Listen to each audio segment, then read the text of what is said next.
హత్యాయత్న నుంచి త్రుటిలో తప్పించుకున్న డొనాల్డ్ ట్రంప్ ఇప్పుడు అమెరికన్లకు హీరోలా కనిపిస్తున్నారా? అమెరికా ప్రెసిడెన్షియల్ ఎలక్షన్స్ పై పొలిటికల్ ఈక్వేషన్స్ ఏంటన్నది ఇప్పుడు చూద్దాం.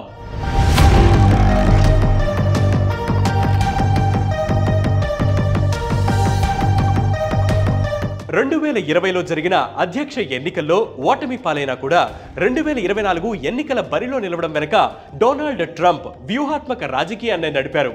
తన రాజకీయ ప్రత్యర్థి జో బైడెన్ మరియు అతని కుమారుడు హంటర్ బైడెన్ పై విచారణ చేయాలని ఉక్రెయిన్ అధ్యక్షుడు జెలెన్స్కీపై ఒత్తిడి తేవడానికి అధికార దుర్వినియోగానికి పాల్పడ్డారన్న ఒకసారి, గత ఎన్నికల్లో ఓటమి తర్వాత 2021 జనవరి 6న తన మద్దతుదారులను క్యాపిటల్ హిల్ భవనంలోనికి చొచ్చుకుపోయేందుకు ప్రేరేపించారనే అభియోగంతో రెండోసారి ట్రంప్ అభిశంసన తీర్మానం ఎదుర్కొన్నారు. దాంతో సొంత పార్టీ సభ్యుల నుంచే వ్యతిరేకత వ్యక్తమైంది.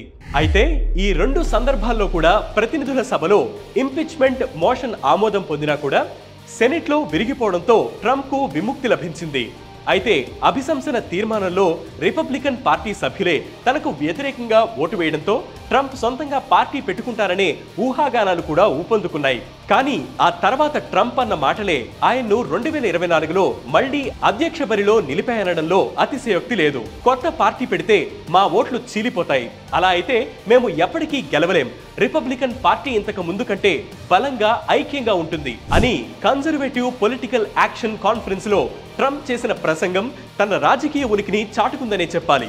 ప్రతి సందర్భంలో దూకుడుగా వ్యవహరించే ట్రంప్ ఇంపీచ్మెంట్ మోషన్ విముక్తి పొందిన తర్వాత సంయమనం పాటించారు కాబట్టే ఈ రోజు అధ్యక్ష బరిలో నిలిచారన్నది విశ్లేషకుల అభిప్రాయం. ఇక గత నెల 27న ట్రంప్ తో జరిగిన ఫేస్ టు ఫేస్ డిబేట్ లో అమెరికా అధ్యక్షుడు జో బైడెన్ తేలిపోవడంతో ఈసారి ట్రంప్ విజయావకాశాలు మరింత బలపడ్డాయి.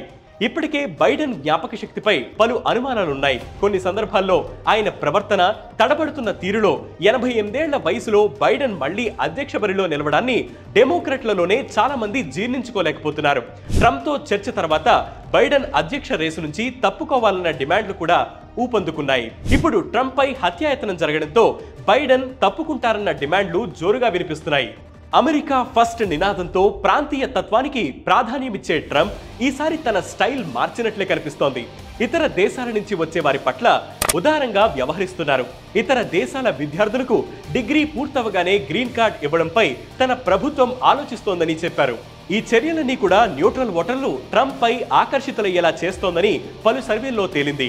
What I want to do and what I will do is you graduate from a college, I think you should get automatically as part of your diploma a green card to be able to stay in this country, and that includes junior colleges too. అధ్యక్ష ఎన్నికల రేసులో ఇప్పటికే దూసుకుపోతున్న Trump విజయావకాశాలు కాల్పుల ఉదంతం నేపథ్యంలో మరింతగా పెరిగినట్లు చెబుతున్నారు. పెన్సిల్వేనియాలోని Buttler town లో జరిగిన ఈ ఘటనతో ఆయన విజయావకాశాలు 70% చేరినట్లు రాజకీయ అంచనాల వేదిక పాలీ మార్కెట్ వెల్లడించింది.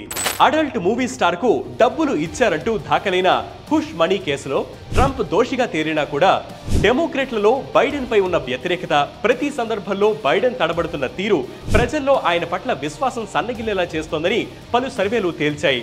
ఈ క్రమంలో బైడెన్ పై చర్చలో ట్రంప్ పైచేయి సాధిస్తుండడం, హత్యాయత్నం నేపథ్యంలో ట్రంప్ పట్ల పెరిగిన సానుభూతి, కాల్పులు జరిగిన అనంతరం పిడికిల బిగించి ట్రంప్ ప్రదర్శించిన వీరోచిత తీరు అమెరికన్ల ముందు ఆయనకు హీరో ఇమేజ్ ని తీసుకొచ్చాయని చర్చ జరుగుతోంది.